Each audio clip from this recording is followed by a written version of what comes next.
जब आप स्वधार्मिकता में होते हैं, आप ये कह रहे हैं कि मसीह एक तरफ हट जा, मुझे अपनी धार्मिकता के रूप में तुम्हारी जरूरत नहीं है, मेरी स्वयं की अच्छाई है। स्वधार्मिकता उत्पन्न करती है दंड की भावना, और दंड की भावना इसका इशारा है। जब आपको खसरा होता है या कोई छूत की बीमारी होती है और ये लक्षण होते हैं कि आपके अंदर कोई बीमारी है। बुखार का मतलब होता है कि आपका शरीर संक्रमण से लड़ रहा है। दोष भाव का मतलब है आप स्वधार्मिकता में हैं। अनुग्रह वहां नहीं बह सकता है जहां दोष भाव हो। पहला जिक्र फिग लीव्स का वहां है जहां आदम और हव्वा खुद को ढांप रहे होते हैं अंजीर के पत्तों से। तो अंजीर के पत्ते क्या दर्शाते हैं? स्वधार्मिकता। और जब आप स्वधार्मिकता में होते हैं तो सुनिए, विश्वास नहीं बह सकता, विश्वास नहीं बह सकता। फिर व्यवस्था स्वधार्मिकता है। जिस क्षण आप कार्य करने में होते हैं, आपका विश्वास काम नहीं करता। अगर आप बोलने और विश्वास करने में हैं, बोलने और विश्वास करने में, बोलने और विश्वास करने में, ये विश्वास का आत्मा है जो परमेश्वर चाहते हैं कि आप में हो। यदि आप स्वधार्मिकता के अधीन हैं, कार्य करने के अधीन हैं, तो आपका विश्वास बह नहीं सकता। अगर आप स्वयं पर दोष लगाते हैं तो आप में विश्वास कार्य नहीं कर सकता है। क्यों? क्योंकि स्वधार्मिकता कार्य पर लगी है। तो यीशु ने कहा कि आप सही बात कर रहे हो सकते हैं, पर इस बात का ध्यान रखें कि आपके हृदय में आत्मदोष की भावना नहीं है। मैं आपसे कह रहा हूं एक ऐसी आवाज में जो बिल्कुल शीशे की तरह साफ है। यीशु के नाम पर परमेश्वर कहते हैं, देखो मैंने तुम्हारे पाप दूर कर दिए हैं। कलीसिया कह रही है कि हमें पवित्रता में चलना है। जो लोगों को सुनने की आवश्यकता है वो है कि देखो मैंने तुम्हारे पाप हटा लिए हैं, तुम्हारे पाप हटा लिए गए हैं, तुम्हारे पाप हटा लिए गए हैं। मैं आपसे कह रहा हूं चर्च, जब आप प्रार्थना करते हैं तो आपकी आंखें परमेश्वर के उस अनुग्रह पर लगी हैं, उस अनुग्रह पर जिसमें वो पर्वत जो इतना बड़ा है वो मैदान बन जाएगा। आमीन। परमेश्वर चाहते हैं कि आप ऐसे स्थान पर आए जहां आपके हृदय में कोई दोष भावना नहीं हो, और उसे देखने का एकमात्र तरीका यही है कि मसीह को आप अपनी धार्मिकता के रूप में देखें। सारी आशाएं, सारी उम्मीदें आप मसीह में डाल दें, और जब आप उसकी भक्ति कर रहे होते हैं, अपनी धार्मिकता से भक्ति कर रहे होते हैं, तो परमेश्वर धर्मी ठहराते हैं आपको। वो चाहते हैं कि हम परमेश्वर में आनंदित होकर जीवन जिएं और उन्हें अपनी धार्मिकता के रूप में जानें। जब आप बीमार होते हैं तो आप क्या करते हैं? अनुग्रह के वचन को सुनते रहते हैं। जब आपको निराशा महसूस होती है तो आप क्या करते हैं? अनुग्रह के वचन को सुनते हैं। आपको अवसाद महसूस हो रहा है, सिर्फ और सिर्फ इसे सुनिए, आप और कुछ मत करिए। आप इससे निकलने के लिए स्वयं कार्य मत कीजिए। क्या प्रभु की स्तुति हो। चलिए परमेश्वर के वचन में डूब जाते हैं। व्यवस्था मूसा द्वारा दी गई, पर सत्य और अनुग्रह यीशु मसीह द्वारा आए। ये कमाल है। हाल ही में मैं एक संदेश को सुन रहा था और मैं हैरान रह गया कि कुछ लोग अभी भी जोरदार आवाज उठा रहे हैं व्यवस्था के प्रति, व्यवस्था में वापस जाने के प्रति, जबकि उसका मकसद नहीं समझते कि परमेश्वर ने व्यवस्था क्यों दी। जबकि मैं व्यवस्था के पक्ष में हूं उस कारण से जिसके लिए परमेश्वर ने व्यवस्था दी थी। परमेश्वर ने किसी को भी धर्मी ठहराने के लिए व्यवस्था नहीं दी थी। उन्होंने व्यवस्था दी ताकि हर किसी को दोषी ठहराया जा सके। हम भूल जाते हैं व्यवस्था मूसा द्वारा दी गई थी, पर सत्य और अनुग्रह यीशु मसीह के द्वारा आए थे। और जहां भी अनुग्रह आता है वो परिस्थितियां बदल देता है। आप देखें, बहुत से लोग, यहां तक कि प्रचारक भी, ऑलराइट, लीडर्स और पास्टर्स, ये अफसोस की बात है कि मैं ज्यादा इसमें खुश नहीं होता। मुझे बस कहते हुए बहुत ही दुख हो रहा है कि उनमें मूसा में ज्यादा विश्वास है बजाय मसीह में, जो कि परमेश्वर का पुत्र है। उनका विश्वास पाप में ज्यादा है बजाय परमेश्वर के अनुग्रह में। उनका उसमें विश्वास है जो पुराने आदम ने किया बजाय उसके जो अंतिम आदम यीशु मसीह ने हमारे लिए किया था वहां उस क्रूस पर। ये उनके उपदेशों, उनके डरों, उनके संदेहों में निकल कर आता है। दोस्तों, अगर पाप को अनुग्रह के आगे रखते हैं, ठीक है, अनुग्रह उस पाप को निगल लेता है। पाप अनुग्रह को नहीं रोक सकता। अगर आप अनुग्रह को नहीं रोक सकते तो क्या पाप अनुग्रह से बड़ा है?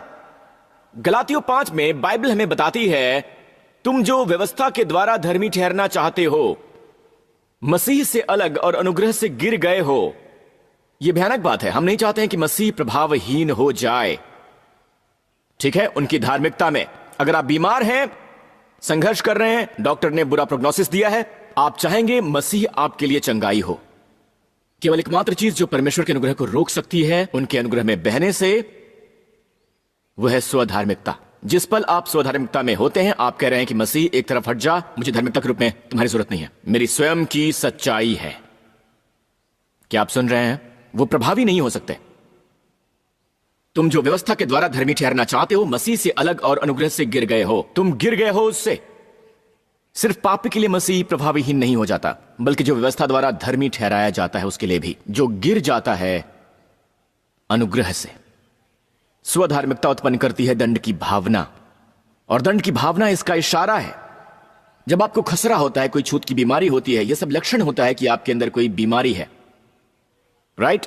बुखार का मतलब कि आपका शरीर संक्रमण से लड़ रहा है, और दोष भाव का मतलब आप स्वधार्मिकता में हैं। अनुग्रह वहां नहीं बह सकता है जहां पर दोष भाव होता है। जब यीशु ने चेलों को सिखाया कि पहाड़ से बात करनी है कि वो हट जाएं, याद है आपको वो पूरी घटना इसलिए हुई क्योंकि यीशु इस अंजीर के पेड़ के पास गए। वो उस अंजीर के पेड़ के पास गए जो बेतनी और यरूशलेम के रास्ते में था। आप कई बार वहां गए होंगे और उस रास्ते से चले होंगे। वो अंजीर का पेड़ वहां पर नहीं है, राइट, वो श्रापित हुआ है, पर वहां दूसरे अंजीर के पेड़ हैं। और अंजीर का पेड़ बहुत ही दिलचस्प पेड़ होता है। सर्दियों के बाद जहां उसके पत्ते वगैरह निकलते हैं और जैसे ही गर्मियां नजदीक आती हैं, बसंत के मौसम में इसके पत्ते गिर जाते हैं, वो गिर जाते हैं। और बाइबल कहते हैं कि यीशु अंजीर के इन पेड़ों में से एक के पास गया, भोजन यानी कि फल की तलाश में। बाइबल कहती है अंजीर के फल का समय अभी नहीं आया था, तो यीशु अंजीर के पेड़ के पास क्यों गए? बाइबल कहती है कि उसमें पत्ते थे पर उसमें फल नहीं थे। और यीशु ने अंजीर के पेड़ को श्राप क्यों दिया अगर अंजीरों का समय नहीं आया था? तो खैर, अगर आप इजराइल में जाएं, इजराइल में जाना लाभदायक होता है, ठीक है।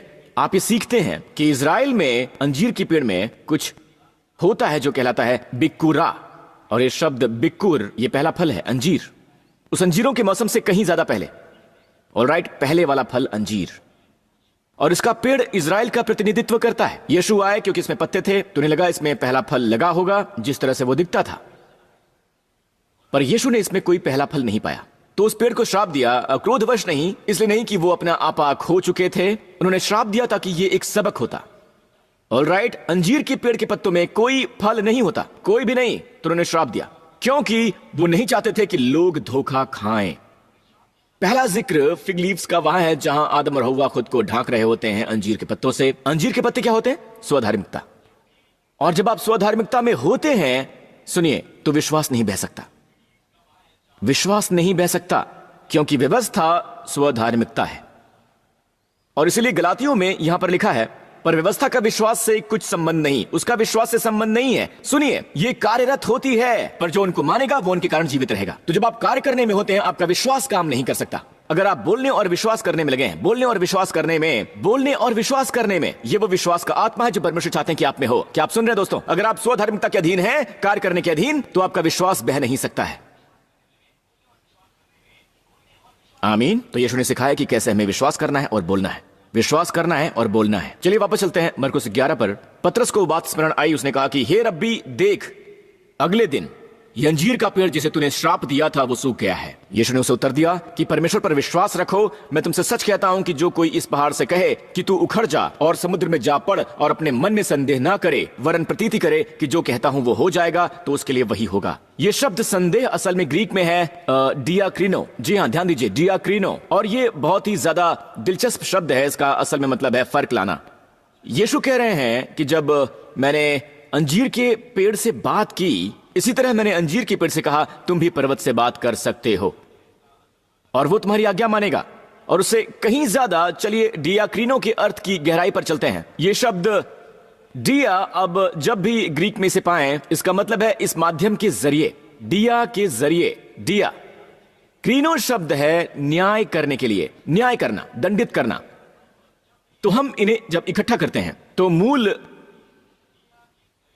शब्द जो बनता है वो है तुम्हारे हृदय में दोष भाव। इसलिए आप इसका हवाला दे रहे हैं, इसलिए आप संदेह कर रहे हैं, इसलिए आप लड़खड़ा रहे हैं। आपके हृदय में दोष भावना है।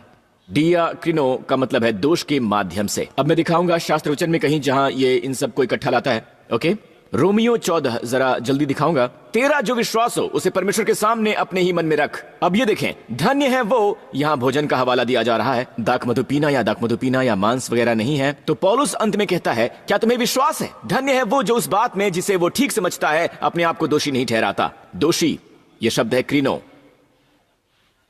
तो डियाक्रीनो असल में स्वयं पर दोष लगाना है। तो अगर आप स्वयं पर दोष लगाते हैं तो आप में विश्वास कार्य नहीं कर सकता। क्यों?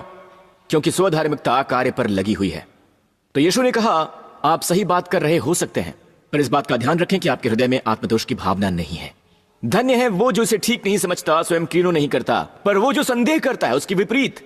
बाय द वे, ग्रीक डियाक्रीनो वही शब्द है जिसके बारे में यीशु ने कहा कि संदेह मत करो। जो संदेह करता है वो अंतर पैदा करता है, ऑलराइट, क्योंकि वो दोषी महसूस कर रहा है। परंतु जो संदेह करके खाता है वो दंड के योग्य ठहर चुका है, क्योंकि वो निश्चय धारणा से नहीं खाता, वो पाप है।